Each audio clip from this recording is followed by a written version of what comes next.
ध्येयं सदा परिभवग्नं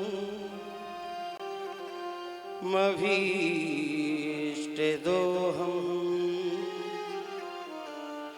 तीर्थास्पदं शिविरं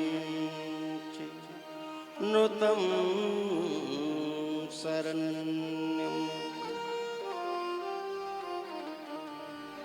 भृत्यार्तिहं प्रणतिपाल भवाब्धिपोतं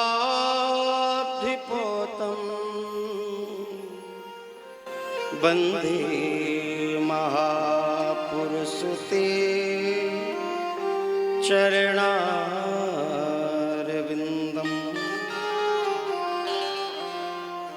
कृष्णाय वासुदेवाय हरे परमात्मने प्रणतक्लेशनाशाय गोविन्दाय नमो नमः।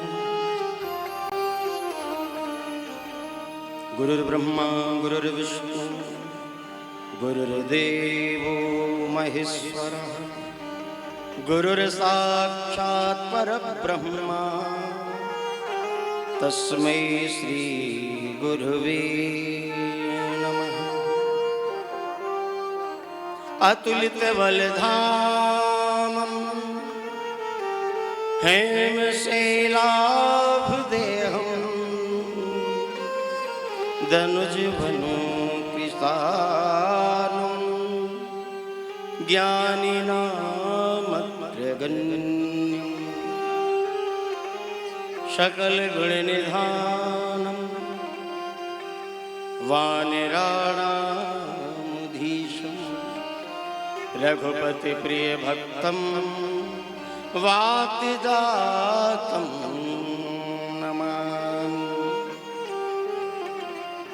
श्री राधा मेरी स्वामिनी मैं राधे झुकदास जन्म जन्म मोहि दीजियो ब्रज वृंदावन वंशाकल्पतरुभ्यश्च कृपा सिन्धुभ्येव च पतितानां पावनेभ्यो वैष्णवेभ्यो नमो नमः। वैष्णवेभ्यो नमो नमः। वैष्णवेभ्यो नमो नमः। जय जय श्री राधारमण जय जय नवल किशोर जय गोपी चित चोर प्रभु जय जय माखन चोर। बोली वृंदावन बिहारी लाल की जय। आइए दो क्षण बड़े भाव और श्रद्धा से भगवत नाम स्मरण करें, मन वाणी को पवित्र करने का प्रयास हो। करुणामयी कृपामयी मेरी दयामयी राधे करुणामयी कृपामयी मेरी दयामयी श्यामा करुणामयी कृपामयी मेरी दयामयी राधे। ताली बजाते भाव कृपामयी मेरी दयामयी राधे करुणामयी ओ कृपामयी कृपामयी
कृपामय मेरी दयामय राधे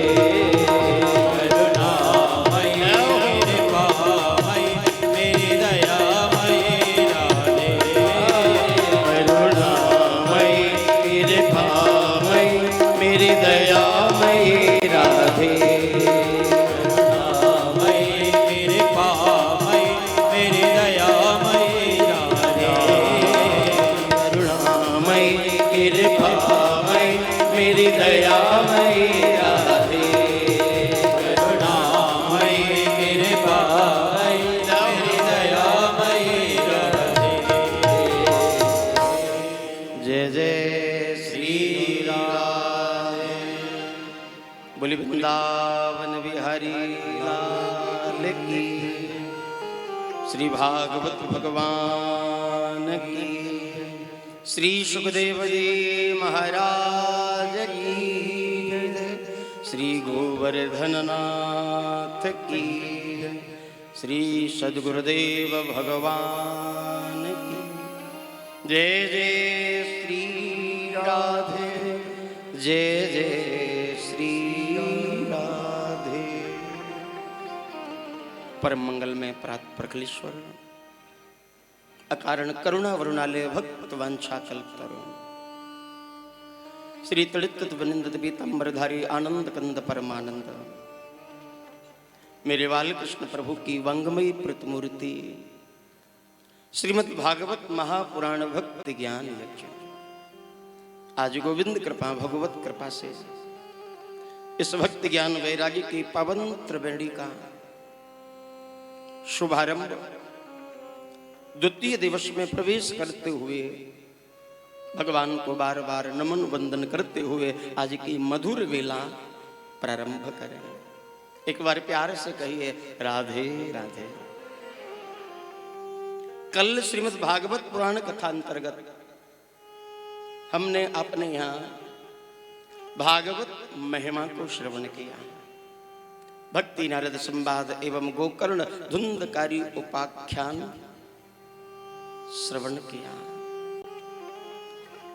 कि भागवत जी के कथा श्रवण प्रभाव से प्रेत योनि में पड़ा हुआ एक प्रेत आत्मा सप्त दिवस कथा श्रवण करके कैसे भगवान के धाम को प्रस्थान कर गया। धन्यम भागवती वार्ता प्रेत पीड़ा विनाशिनी। बार बार धन्य है इस भागवत कथा के लिए। प्रेत योनि से भी व्यक्ति को मुक्त करने वाली है। 5 अध्यायों की कथा में भागवत महिमा का क्रम श्रवण कराया और 6ठे अध्याय में भागवत की विधि बताई। श्री व्यास जी ने बताया कि भागवत कथा यदि श्रवण करने का अवसर प्राप्त हो, कराने का सौभाग्य प्राप्त हो तो कैसे करावें और कैसे श्रवण करें, उसकी विधि क्या है। पहली बात कि देवज्ञम तु समाहूय, सबसे पहला काम किसी ब्राह्मण के पास जाकर के जिस समय कथा होनी है उसकी तिथि वार मुहूर्त आदि निकलवाना चाहिए। सुंदर तिथि वार मिलवा करके शुभ मुहूर्त बनवाया जाए। उसके पश्चात विवाहे यादृशं वित्तम तादृशं परिकल्पयेत्। जितना धन एक कन्या के विवाह में खर्च करने के लिए इकट्ठा किया जाता है, लगाया जाता है, उतने धन की कल्पना यहाँ बताई। क्योंकि भागवत कथा अंतर्गत जन्म महोत्सव, विवाह महोत्सव आदि आदि मनोरथ मनाए जाते हैं। दूसरी बात, तिथि सुनिश्चित हो जाए, मुहूर्त बन जाए, उसके पश्चात हम किसी कथा करने वाले सुयोग्य विप्र को खोजें। और श्रेष्ठ वक्ता बुला करके उसको व्यासपीठ पर बिठा करके उसके मुख से कथा श्रवण करें। वक्ता कैसा हो? विरक्तो वैष्णवो विप्रः वेद शास्त्र विशुद्धिकृत दृष्टांत कुशलः धीरो वक्ता कार्योति निष्प्रह।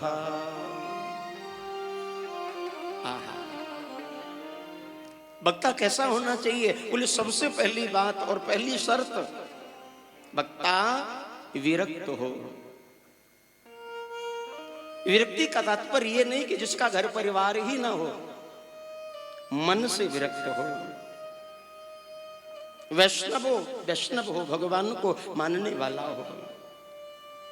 और तीसरी शर्त रखी, वो विप्र ही हो। यहां एक बात बड़ी समझने की है।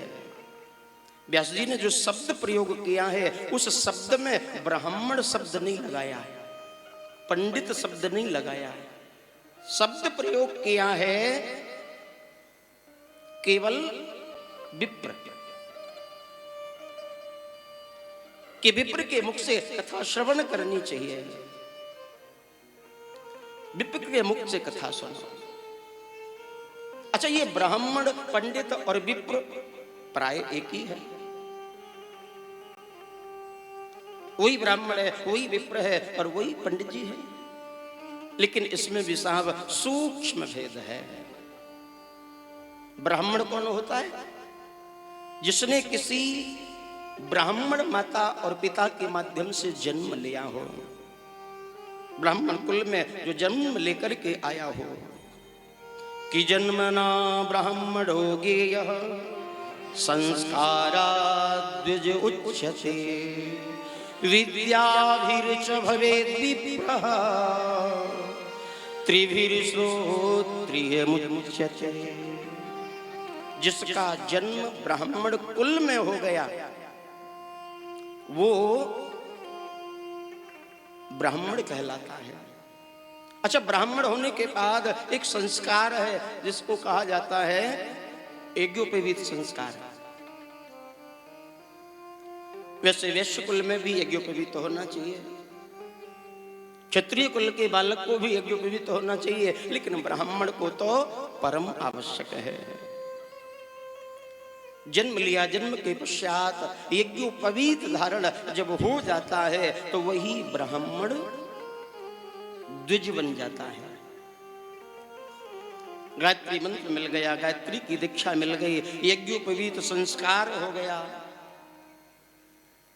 तो वो ब्राह्मण द्विज बन गया। वेद वेदांत पढ़ने का अधिकारी, शास्त्र पुराण पढ़ने का अधिकारी। और जब वो वेद वेदांत शास्त्र पुराण आदि पढ़ करके निष्णात हो जाता है, उसको ज्ञान प्राप्त हो जाता है, तो वही द्विज फिर विप्र बन जाता है। जन्म से ब्राह्मण, यज्ञोपवीत गायत्री की दीक्षा से द्विज और वेद शास्त्र पुराण का अध्ययन करके ही वही ब्राह्मण विप्र कहलाता है। पढ़ने को तो शास्त्र पुराण हम आप सब पढ़ सकते हैं। बहुत से लोग तो कहते हैं साहब हमने फलाना पुराण पढ़ा, फलाना ग्रंथ पढ़ा, लेकिन हमारी तो समझ में नहीं आता, कहीं कुछ लिखा है, कहीं कुछ लिखा है। बहुत सौ की तो बुद्धि खराब हो जाती है पढ़ पढ़ के। बहुत पढ़ ली, हमारा कुछ नहीं है। लेकिन जब तक किसी शास्त्र को, किसी ग्रंथ को गुरु शरणागत में जाकर के अध्ययन नहीं करेंगे, तब तक वो समझ में आने वाला नहीं है। समुद्र का पानी कितना खारी है, यदि डायरेक्ट जाकर के हम पीने लगे, आचमन भी करें तो क्या कर पाएंगे? इतना खारी है, मुंह कड़वा हो जाता है। लेकिन उसी समुद्र के पानी को जब बादल उठा करके ले जाते हैं और उसका परिमार्जन करके ऊपर से जब वर्षा के रूप में वर्षाते हैं, तो वही पानी मीठा हो जाता है। उसी पानी से सुंदर सुंदर फसल प्रकट हो जाती है। समुद्र के पानी को एक गिलास भर के पीना चाहें तो एक बूंद नहीं पी सकते, लेकिन बारिश के माध्यम से, बादलों के माध्यम से जब वही पानी आता है तो वही मीठा हो जाता है। उसी प्रकार जिस पुराण की कथा पढ़ने से हमें समझ में नहीं आती, लेकिन गुरुमुख होकर के, गुरु आश्रय में आकर के, संत शरणागत में आकर के उसको ध्यान पूर्वक समझ के जब जीवन में उतारेंगे तो वही कथा, वही चरित्र उस पानी की तरह मीठे लगने लगेंगे। कहने का अभिप्राय बस इतना है कि यदि अनाड़ी केवट की नाव में बैठोगे तो वो खुद तो साव नाव को लेकर डूबेगा ही डूबेगा, लेकिन बैठने वालों को भी अवश्य डुबाएगा। जिस नाव में हम बैठे हैं पहले ये पता करो ये केवट कहीं अनाड़ी तो नहीं है। उसी प्रकार किसी श्रेष्ठ विप्र के मुख से भगवान की कथा हम सुने, हमारी शंकाओं का समाधान करने में जो सक्षम हो,